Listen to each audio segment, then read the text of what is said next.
Shalom, giving all praises, honor, and glory unto Yahweh, Ba'ashem Yahweh Shai, Bahashem Makakodash.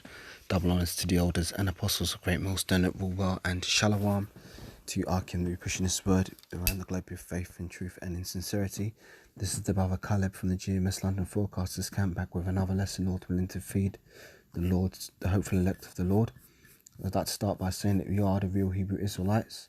The real Israelites, these are called Negroes, Latinos, Hispanics, Native Americans, West Indians, and West Africans predominantly. However, you are going to get Israelites that do look like the other nations, because Israel has been scattered amongst all people throughout our various captivities. But if your seed line by your forefathers goes back to the man in the Bible named Israel, then you too are an Israelite, no matter what you may look like. Because the book of Numbers chapter 1 and verse 18 states that your nationality is determined by the lineage of your forefathers. So I've got an article here I was reading just a moment ago. This is from the Metro News, and it says over 30s to be vaccinated by April as tens of millions of doses land in the UK. It says the UK is set to see a rapid increase in supply over the next few weeks. Published today. It says over 30s could be on track to receive COVID vaccines by April as tens of millions of doses arrive on UK soil. The country will see a rapid increase in supply in the second half of March, Vaccines Minister Nadim Zawahi has revealed.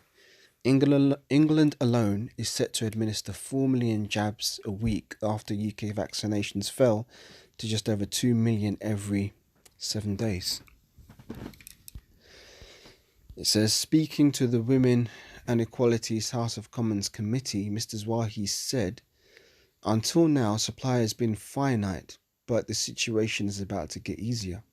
Now, if I might just interject here, this is all by design, because Esau's got the psychologists who understand human behavior, and they know that if they make something in short demand, a lot of people will tend to want it. You know, you can just look at anything. Like, I'll use the example of Nike Air Jordans. You know, the supply is limited and the demand is high, so people lose their minds. You know, queuing up outside Nighttown at whatever hour of the morning, 6 a.m. just so they can get in there opening time and get their Jordans and stuff like that. That's just one example. But you know what I mean? It's like it's just clever marketing.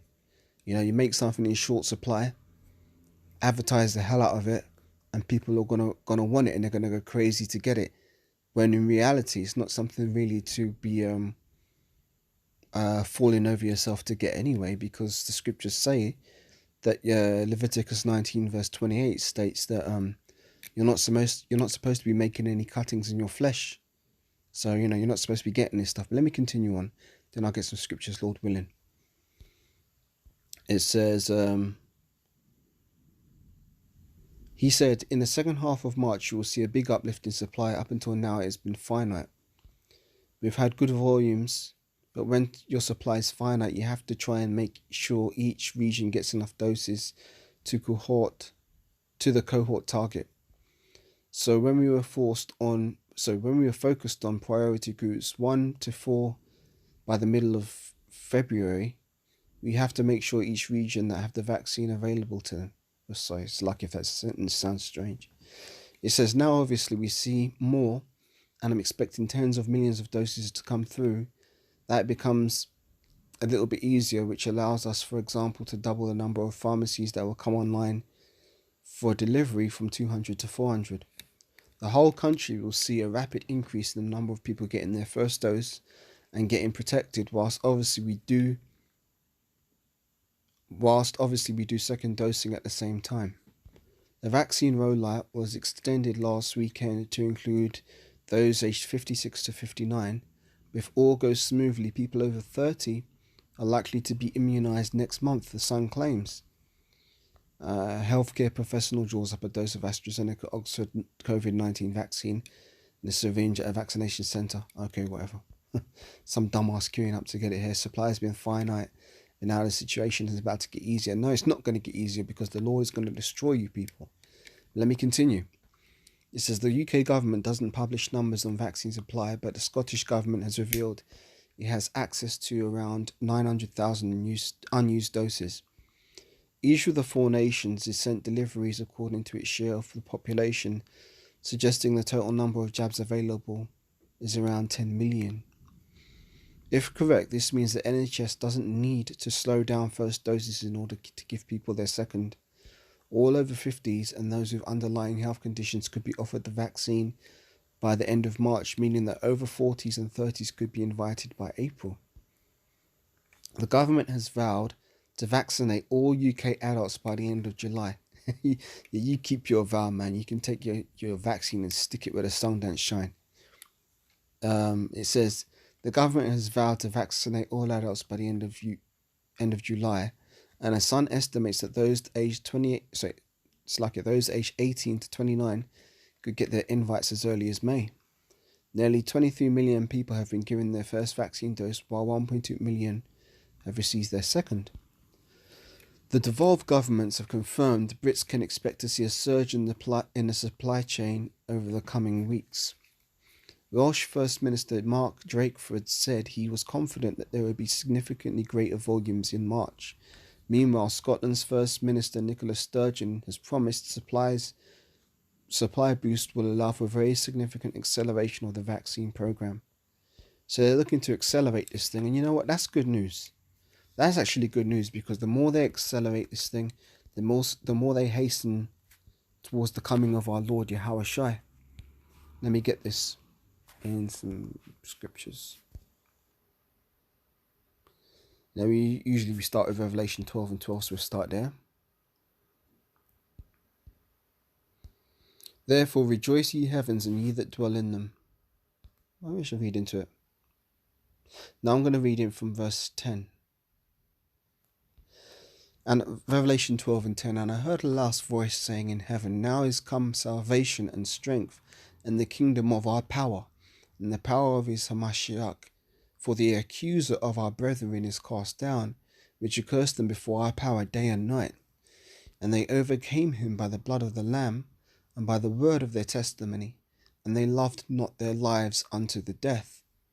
Therefore rejoice, ye heavens, and ye that dwell in them.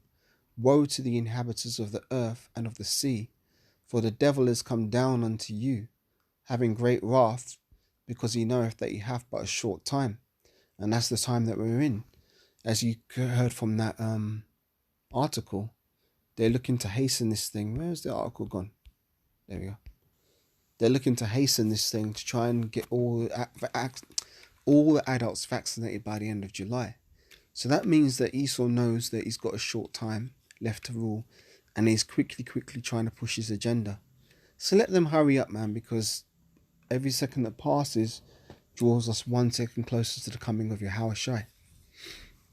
So let's read Revelation 13, 16 on down. It says, and he causeth all, both small and great, rich and poor, free and bond, to receive a mark in their right hand or in their foreheads, and that no man might buy or sell save he that had the mark, or the name of the beast, or the number of his name. Here is wisdom. Let him that have understanding count the number of the beast, for it is the number of a man, and his number is 666. So this is what we're all moving towards, because it starts with the vaccine. Once they get everybody vaccinated, they're going to say, we're going to need to be able to prove that you've been vaccinated. And that's where the digital vaccine certificates kick in. And that's what ultimately leads into the mark of the beast, which is the prophecy I was reading about here in Revelation chapter 13, verses 16 on down. But there's great punishment to be had for taking that mark of the beast when it comes. And that can be found here. Revelation 14 and 1. And I looked, and lo, a lamb stood on Mount Zion. That lamb is referring to Yahweh Shai. Mount Zion, representing the nation of Israel. And with him stood 144,000, having their fathers' names written in their forehead. That's speaking of the elect, the 144,000 from the 12 tribes of the nation of Israel. I believe was it 12,000 from each tribe. Let me just check that to be sure. Revelation chapter 7. There we go. Yeah, let me read this. Revelation 7 verse 3, saying, hurt not the earth, neither the sea, nor the trees, till we have sealed the servants of our power in their foreheads. And I heard the number of them which were sealed, and they were sealed 144,000 of all the tribes of the children of Israel. Not all the tribes of the children of Moab, not all the tribes of the children of Esau, not all the tribes of the children of Elam, or Asher, or there's the Syrians, I believe, or Cush, or you know the or the Hamites, you know. And it said, I heard the number of them which were sealed, and they were sealed 144,000 of all the tribes of the children of Israel. So if you ain't of the children of Israel, this ain't for you. It says, of the tribe of Judah were sealed 12,000. Of the tribe of Reuben was sealed 12,000. Of the tribe of Gad was sealed 12,000. Of the tribe of Asher was sealed 12,000. Of the tribe of Nephthalim was sealed 12,000. Of the tribe of Manasseh was sealed 12,000. Of the tribe of Simeon was sealed 12,000. Of the tribe of Levi was sealed 12,000. Of the tribe of Issachar was sealed 12,000. Of the tribe of Zebulun was sealed 12,000. Of the tribe of Joseph was sealed 12,000. Of the tribe of Benjamin was sealed 12,000.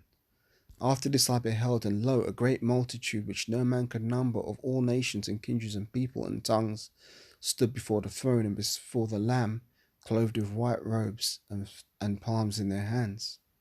And cried with a loud voice, saying,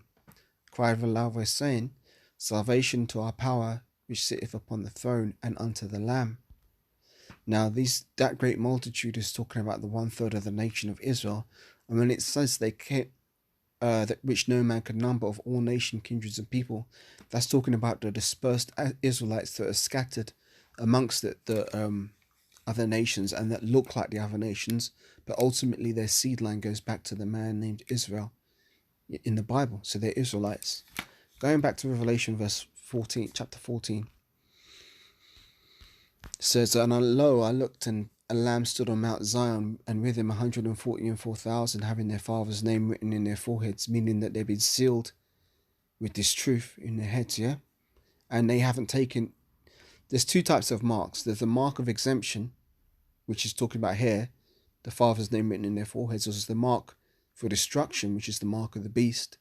You know, it's also going to be a spiritual mark on these people, so that the angels know, hey, look, you know what, take that guy out, destroy that person, but don't touch that person, because they're of the elect.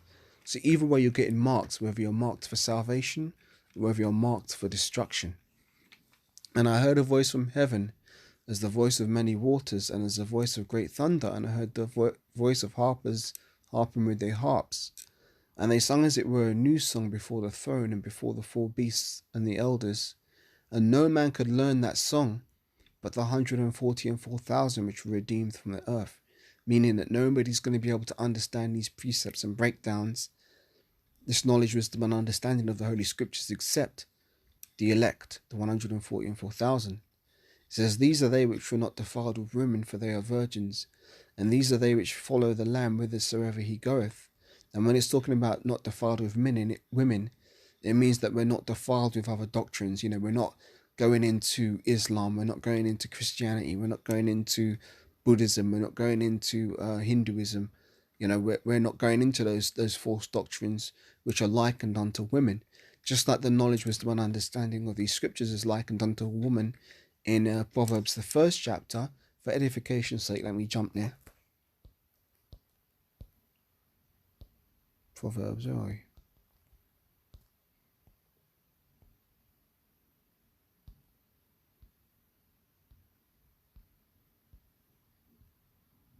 Yes, it says Proverbs 1:20. Wisdom crieth without, she uttereth her voice in the streets. She crieth in the chief places of concourse, in the openings of the gates, in the city she uttereth her words, saying. See, so this wisdom is likened unto a woman. It says, how long, ye simple ones, will ye love simplicity? And the scorners delight in their scorning, and fools hate knowledge. Turn ye at my reproof, behold, I will pour out my spirit unto you. I will make known my words unto you. Because I have called and ye have refused, I have stretched out my hand and no man regarded. but ye have set all my counsel at naught, and would have none of my reproof. I will also laugh at your calamity. I will mock when your fair cometh. When your fair cometh as desolation, and your destruction cometh as a whirlwind, when distress and anguish cometh upon you, then shall they call upon me, but I will not answer. They shall seek me early, but they shall not find me. For they hated knowledge, and did not choose the fear of Yahweh. They would have none of my counsel, and they despised all my reproof. Therefore shall they eat the fruit of their own way, and be filled with their own devices. For the turning away of the simple shall slay them, and the prosperity of fools shall destroy them. But whoso hearkeneth unto me shall dwell safely, and shall be quiet from fear of evil. So that's just a precept linking up with what I was saying, how wisdom is likened unto a woman in Revelation 14. So back on it, it says, these are they which shall not defiled with women, for they are virgins. These are they which follow the Lamb, meaning Yahushua, whithersoever he goeth. These were redeemed from among men, being the first fruits unto the Most High and the Lamb. And in their mouth was found no guile, for they are without fault before the throne of the Most High.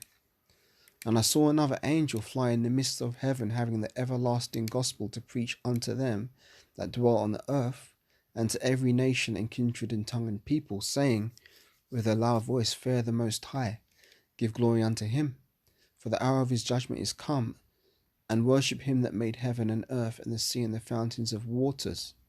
And there followed another angel, saying, Babylon is fallen, that great city, meaning America, because she has made all nations drink of the wine of the wrath of her fornication.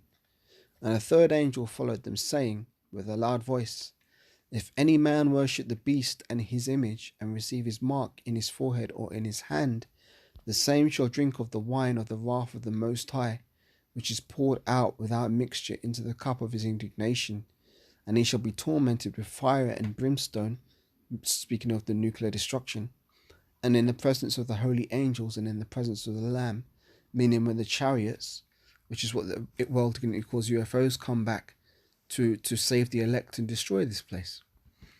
And it says, and the smoke of their torment ascendeth up for ever and ever, and they have no rest day or night who worship the beast and his image, and whosoever receiveth the mark of his name. Here is the patience of the saints. Here are they that keep the commandments of the Most High and the faith of Yahushua. So that's essentially that. So yeah, that's the point. We're hastening closer to the coming of our Lord, and we can see that clearly through the actions that Esau's taken, because just as the scriptures say, if you look at the trees, that the spring is near, that the season's about to change. We can also see that the season's about to change on the earth in terms of its rulership. Esau's at his end and Jacob's at the beginning of his everlasting kingdom. Lord willing, we get to be a part of that and enter it the righteous way, not having to enter through perdition and destruction of the ungodly. So with that, giving all praises, honor and glory unto Yahweh, B'Hashem Yahushai, B'Hashem Makakodash, double honors to the elders and apostles of Great Millstone at Will, and shalom to Akim, pushing this word in truth. And until the next lesson I do, Lord willing, I say shalom.